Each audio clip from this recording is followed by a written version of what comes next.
Sa ngalan ng Ama, ng Anak at ng Espiritu Santo. Amen. Sumainyo ang Panginoon. At sumayo rin. Mga kapatid, ngayong araw ay ating ginugunita si Santa Monica, isang banal na simbahan. Bagamat kadalasan ng pagkakilala kay Santa Monica ay siya yung ina ni San Agustin, pero makita natin sa kanyang buhay ang kanyang malalim na pananampalataya at pagtitiwala sa Diyos. Sa gitna ng mga pagsubok na kinaharap niya kasamang pamilya, dahil ang kanyang asawa ay isang pagano at hindi si San Agustin ay nawalay at naligaw ng landas, patuloy siya nagtiwala sa mapagkalingang pagmamahal ng ating Panginoon. Mga kapatid, sa pasimula po ng ating pagdiriwang ng banal na misa, upang tayo maging marapat makibahagi, aminin natin ang ating mga kasalanan.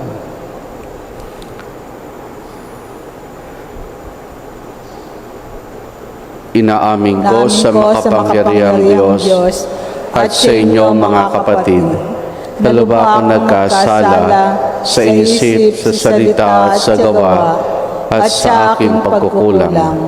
Kaya isinasamo ko sa mahal na Birheng Maria, sa lahat ng mga anghel at mga banal, at sa inyo mga kapatid, na ako'y panalangin sa Panginoong ating Diyos. Kawan tayo na makapangyarihang Diyos, patawarin tayo sa ating mga kasalanan at patnubayan tayo hanggang sa buhay na walang hanggan. Amen. Amen.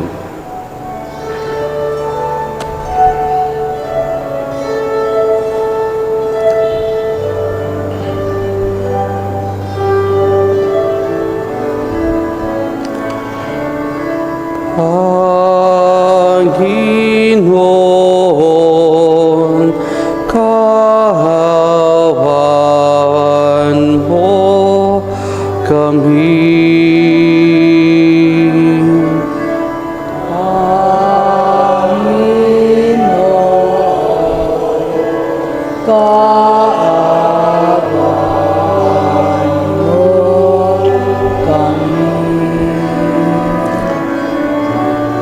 Kristo, kawan mo kami. Kristo, kawan mo kami. Panginoon, kahawan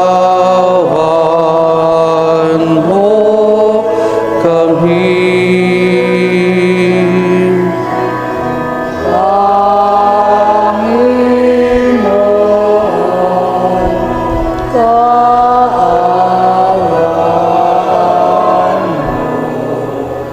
kami.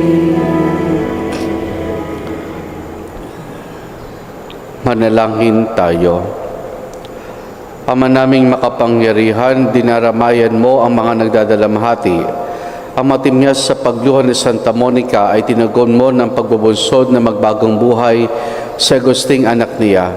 Bilang tugon sa kanilang magkatuwang na pananalangin, loobin mong aming tangisan ang pagsuway namin at marapati mong ang kapatawaran mo ay aming kamtin sa pamamagitan ni Jesus, kasama ng Espiritu Santo, magpa sa walang hanggan. Amen.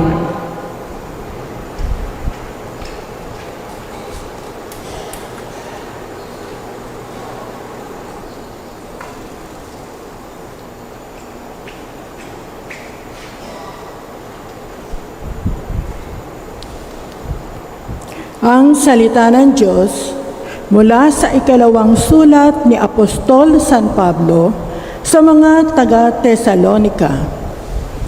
Tungkol naman sa pagparito ng ating Panginoong Hesukristo at sa pagtitipon niya sa atin, ipinamamanhik namin sa inyo, mga kapatid, na huwag kayong magugulat agad o mababahala sa balitang dumating na ang araw ng Panginoon.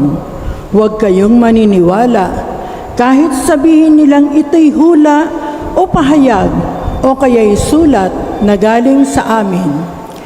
Sa amin, anumang paraan, huwag kayong padadaya at kanino man. Tinawag kayo ng Diyos sa pamagitan ng mabuting balitang ipinahayag namin sa inyo upang makasama sa kaluwalhatian ng ating Panginoong Hesukristo. Kaya nga mga kapatid, manatili kayong matatag sa mga katotohanang itinuturo namin sa inyo, maging sa salita o sa sulat.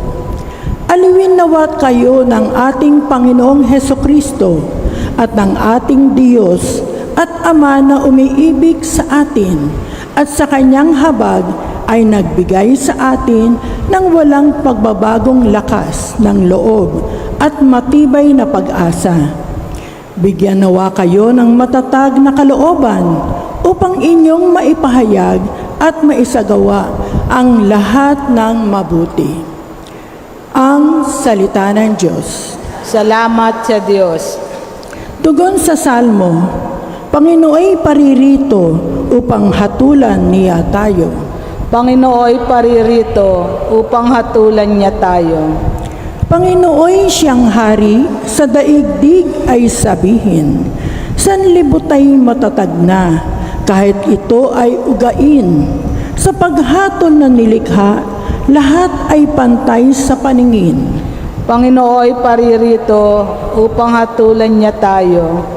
Lupa't langit ay magsaya, umugong ang kalaliman, lahat kayo na nilikha, nasa tubig ay magdiwang. Ang bukirin at ang lahat ay naroon sumisigaw. Panginooy paririto upang hatulan niya tayo. Pati nga punong kahoy, sa galak ay mag-awitan. Ang poon ay pupurihin, pagkat siya ay daratal. Paririto sa daigdig upang lahat ay hatulan. Tapat siya kung humatol at lahat ay pantay-pantay. Panginooy paririto upang hatulan niya tayo.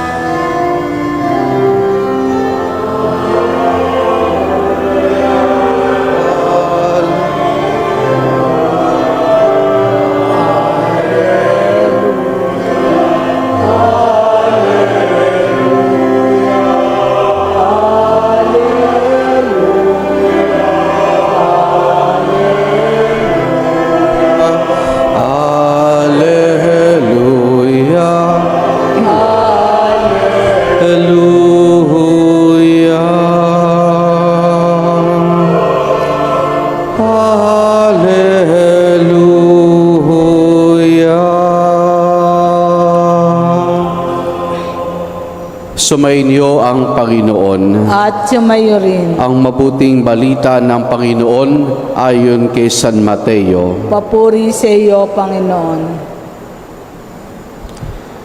Noong panahong iyon, sinabi ni Jesus, sa aba ninyo, mga eskriba at mga pariseo, mga mapagpaimbabaw, ibinibigay ninyo ang ikapon ng gulaying walang halaga, ngunit kinaliligtanan ninyong isagawa ang lalong mahalagang aral sa kautusan, ang katarungan, ang pagkahabag at ang katapatan. Tamang gawin ninyo ang mga ito, ngunit huwag naman ninyong kaliligtaang gawin ang iba. Mga bulag na taga-akay, sinasala ninyo ang niknik sa inyong inumin, ngunit nilulunok ninyo ang kamelyo. Sa aba ninyo, mga eskriba at mga pariseo, mga mapagpaimbabaw, nililinis ninyo ang labas ng tasa at ang pinggan, ngunit ang loob nito'y puno ng mga nahutot ninyo dahil sa kasakiman at pagsasamantala. Bulag na pariseo, linisin muna ninyo ang nasa loob ng tasa at ng pinggan at magiging malinis din ang labas nito. Ang mabuting balita ng Panginoon. Pinupuri ka namin, Panginoong Hesukristo. Magandang umaga po sa ating lahat. Isa sa mga pinagtuunan ng pansin ni San Pablo sa kanyang sulat sa mga Thessalonica natin napakinggan ay ang pagpapahayag tungkol sa natawag nating imminent return of Christ o yung nalapit na pagbabalik ng ating Panginoon. At dahil dito, ang naging bunga nito, na nakala talaga nilang malapit na magbalik ang Panginoon, pero katotohanan wala nakakalam kung kailan. Ang mga Kristiyano sa Thessalonica ay tumigil na sa paggawa. Tumigil na sa kanilang pangaral sapagkat ang nasa isip nila, total, muli na magbabalik ang Panginoon. Ano pang saysay ng aming pangaral? Ano pa ang saysay ng aming paggawa? So yung bahagi ito yung hindi natin napakinggan sa ating unang pagbasa.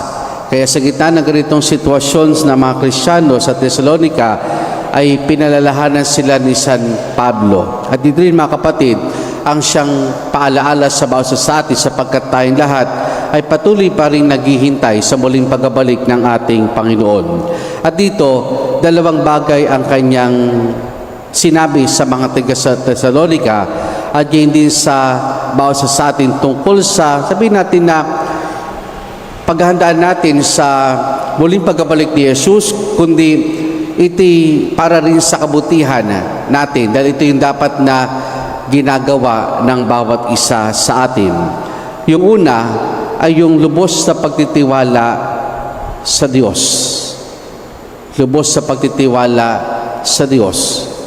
Kumbaga, marami man tayong pagsubok na naranasan, nandyan ang Diyos upang aliwin ang bawat isa sa atin.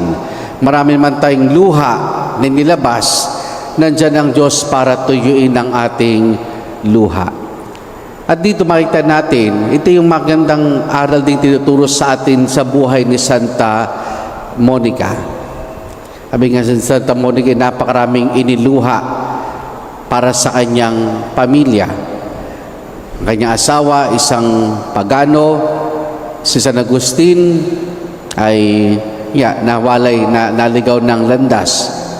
Kumbaga, araw-gabi, pinagdarasal ni Santa Monica at ito'y nagbiroon ng katuparan dahil bago mamatay ang kanyang asawa na si Patricio ay ito ay nagpabinyag at kinilalang ating Panginoon.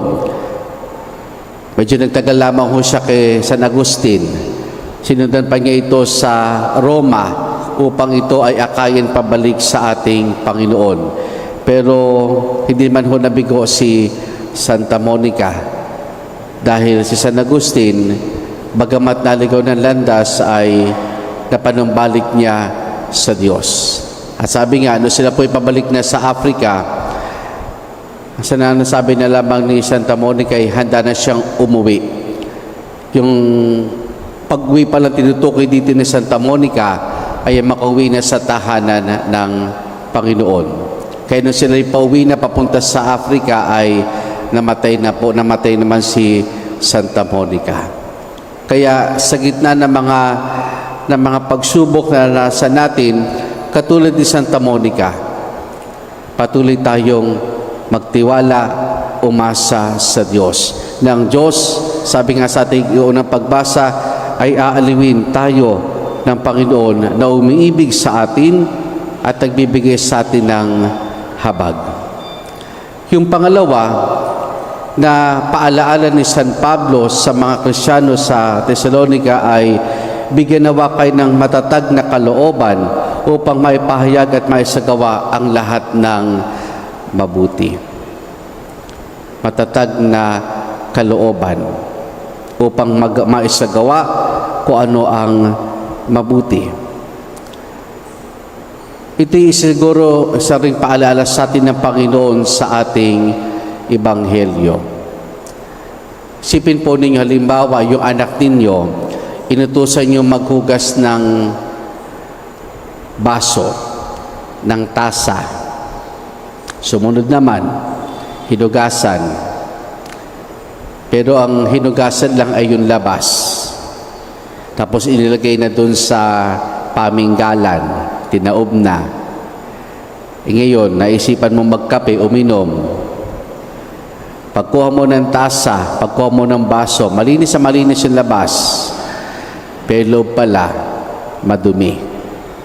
So yun yung pinupunto ng Panginoon sa ating Ebanghelyo. Isa sa mga woe to you, scribes and Pharisees. Yun yung nililinis nyo ang panlabas, pero ang kalooban ay hindi.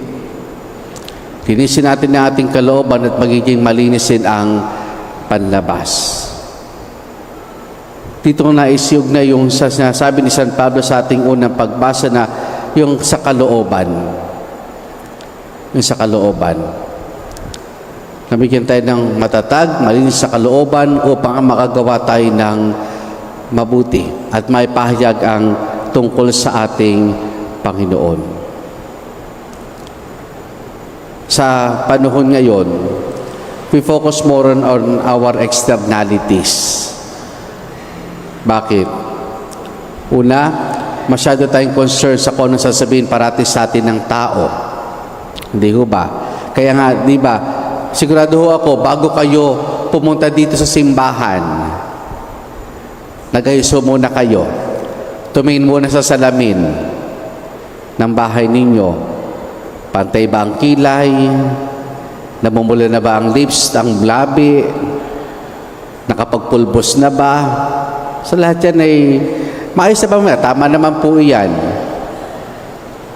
Kumbaga, maayos tayo sa panlabas. Pero ang tanong, maayos ba ang ating kalooban? Ano bang nilalaman ng ating mga puso? Ano ba nilalaman ng ating isipan? Para din ganito yan. Nag-aalaga tayo ng poon, nag-aalaga tayo ng mga santo, nagde-decor tayo ng simbahan. Tama naman ho lahat yon. Pero ano binubungan nito sa atin? Ano binubungan nito sa atin? Totoo, napapaganda natin ng simbahan. Pero gumaganda rin ba ang ating kalooban? Nag-aalaga tayo ng mga imahen, ng mga puon. Pero panlabas lang ba yun? O pinagsusumikapan nating matularan yung buhay nung pinapaalala sa atin ng imaheng iyon. Lahat tayo naghahanda sa muling pagbabalik ng Panginoon at ito ang advice sa atin ni San Pablo at ng ating Panginoon. Pero more than yung paghihintay sa muling pagbabalik ni Jesus, yung sinabi ni San Pablo, itin sana'y sa pang-araw-araw nating buhay ay magawa ng bawat isa sa atin. Amen.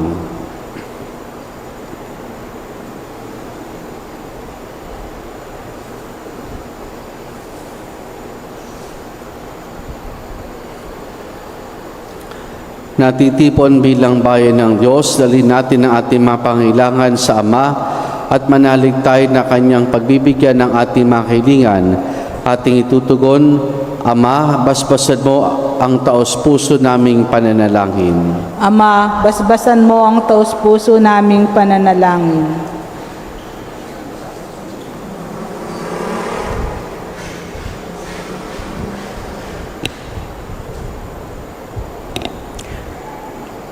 Ang simbahan naway maging gising sa kanyang tungkulin na ipalaganap ang katarungan para sa lahat sa pamagitan ng kanyang paglilingkod sa mga dukha. Manalangin tayo sa Panginoon. Ama, basbasan mo ang taos-puso naming pananalangin. Ang mga opisyal ng gobyerno naway maging tapat sa kanilang pagbibigay ng serbisyo at pagsasakatuparan ng mga programa para sa mga mahihirap at napapabayaan. Manalangin tayo sa Panginoon. Ama, basbasan mo ang taos-puso naming pananalangin. Ang mga empleyado at mga manggagawa naway maging magalang at magpakatotoo sa isa't isa. Manalangin tayo sa Panginoon. Ama, basbasan mo ang taos-puso naming pananalangin. Ang mga may sakit at may kapansanan naway makatagpo ng paglingap at kapatagan mula sa kanilang mga pamilya at mga kaibigan. Manalangin tayo sa Panginoon. Ama, basbasan mo ang taos-puso naming pananalangin. Ang mga lumisan na sa buhay na ito naway magkaroon ng walang hanggang kaligayahan sa piling ng mga banal sa kalangitan. Manalangin tayo sa Panginoon. Ama, basbasan mo ang taos-puso naming pananalangin. Ama naming nasa langit, palalimin mo ang aming pananampalataya upang umunlad kami sa iyong pag-ibig. At lagi kaming maglingkod sa iyo na may kagandahang loob at katapatan sa aming puso. Hinihiling namin ito sa pamamagitan ni Jesus na aming Ama naming lumikha, inihahain namin ang mga alay sa iyong sambayanan. Kayo si Santa Monica ay ginugunita. Kalakip ang taimtim naming ipithaya ay magdulot ang mga ito na iyong patawad at pagkapala sa pamamagitan ni Jesus kasama ng Espiritu Santo magpa sa walang hanggan. Amen. Sumainyo ang Panginoon. At sumayo rin. Taas sa Diyos ang inyong puso at diwa. Tinaas na namin sa Panginoon. Pasalamatan natin ang Panginoong ating Diyos. Marapat na siya ay pasalamatan. Ama naming makapangyarihan, tunay nga marapat na ikaw ay aming pasalamatan. Ikaw ay nagniningning sa pili ng mga banal na kinararangal mo sa kanilang kabutihan. Ibinibigay mo silang huwaran namin araw-araw at katubang sa pagsamba sa iyong kamahalan. Sa pamamagitan ng anak mong si Jesus, kami naliligid ng mga banal na tao. Sa mga saksi ng pananalig sa iyo ay magaganap namin sa ikararangal mo. Kaya kaisa ng mga anghel, nagsisiawit ng papuri sa nawalang humpay sa kalangitan, kami nagbubunyi sa iyong kadakilaan.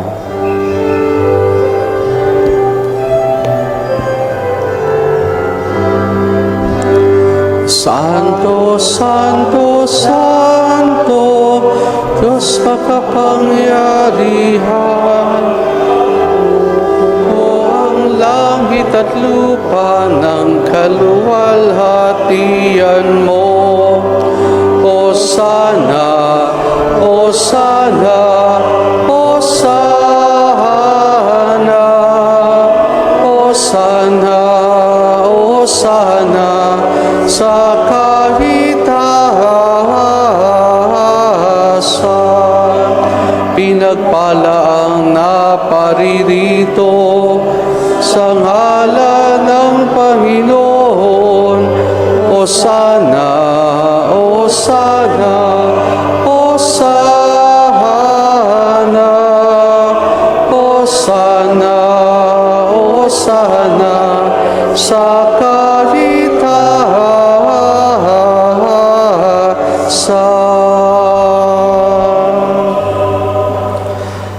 Ama naming banal, ikaw ang bukal ng tanang kabanalan. Kaya sa pamamagitan ng iyong Espiritu, gawin mong banal ang mga kaloob na ito upang para sa amin, maging katawan at dugo ng aming Panginoong Hesukristo. Bago niya pinagtiis ang kusang loob na maging handog, hinawakan niya ang tinapay. Pinasalamatan kaniya, pinaghati-hati na yon. Iniabot sa kanya maalagad at sinabi, tanggapin ninyo lahat ito at kanin, itong aking katawan na ihahandog para sa inyo.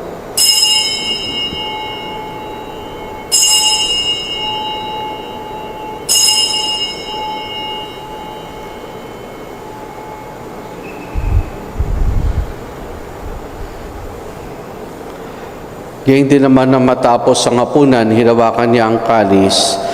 Muli kanyang pinasalamatan. Iniabot niya ang kalis sa kanya maalagad at sinabi, tanggapin ninyo lahat ito at inumin itong kalis ng aking dugo, ng bago't walang hanggang tipan. Ang aking dugo na ibubuhos para sa inyo, para sa lahat, sa kapagpapatawad ng mga kasalanan. Gawin ninyo ito sa pag-alaala sa akin.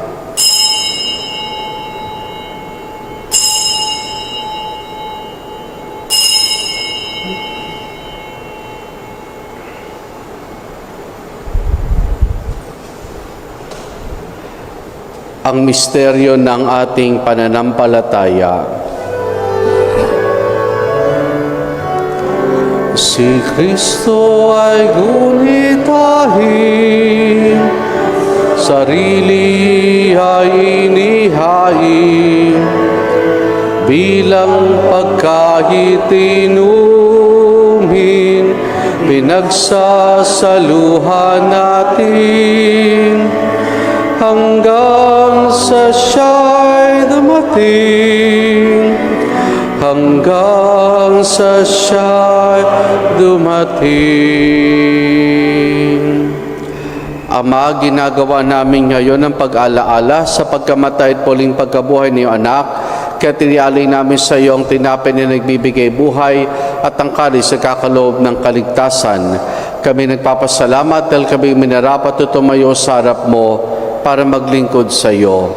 Isinasamo namin kaming magsasalo-salo sa katawan at dugo ni Kristo ay mabuklod sa pagkakaisa sa pamamagitan ng Espiritu Santo. Ama, lingapin mo ang simbahan laganap sa buong daigdig.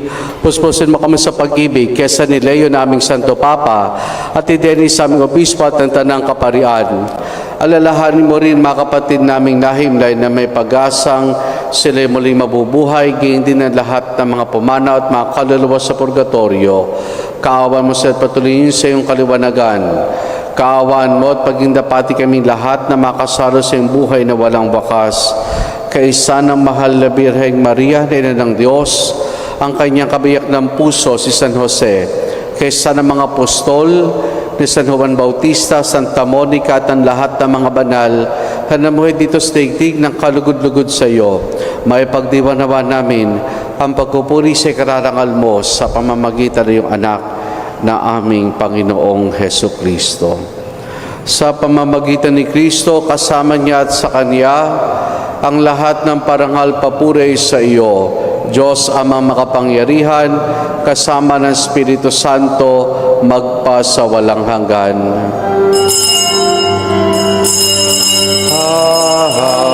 Amen.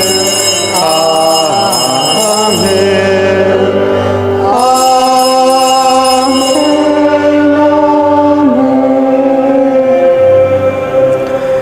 Sa tagubilin man nakagagaling na utos sa turo ni Jesus na Panginoon natin at Diyos, ipahayag po natin ng lakas loob.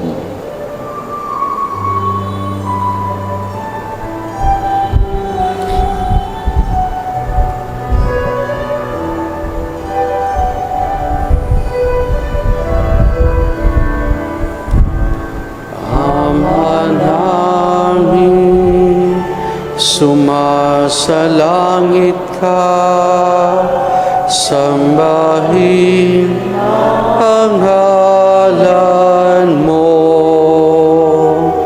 mapasa amin ang kaharian mo, sundin ang loob mo dito sa lupa para nang sa langit. Bigyan mo po kami ngayon ng aming kakanin sa araw-araw at patawarin mo kami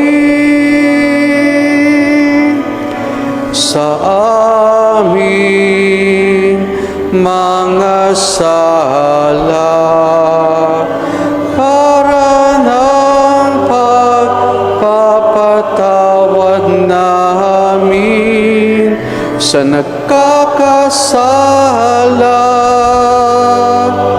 sa amin, at huwag mo kaming ipahintulot sa tukso, at yatya mo kami sa lahat ng masama. Hinihiling namin kay Media sa lahat ng masama, pagkalooban ng kapayapaan araw-araw, iligtas sa kasalanan, at ilayo sa lahat ng kapahamakan, samantalang aming masayang pinananabikan ang dakilang araw ng pagpapahayag ng tagapagligtas naming si Jesucristo. Sapagkat iyo ang kaharian, kapangyarihan at kapurihan, ngayon at magpakailanman.